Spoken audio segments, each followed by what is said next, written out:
Cabana Producciones, siempre con las instituciones y siempre con el pueblo. Ahora presenta a la gran banda orquesta Hijos de Quinguayú, con mucho cariño para Huaraz, el departamento de Ancash.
Esas parejitas,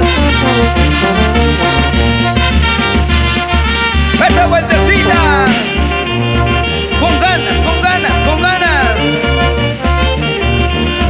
bailando con la gente de Tuclia, Mucasca, Jauna, Huaycor.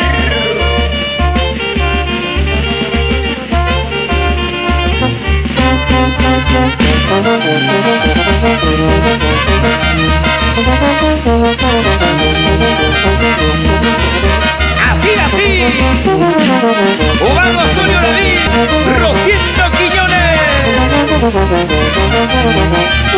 Dale con ganas. Así, así, así.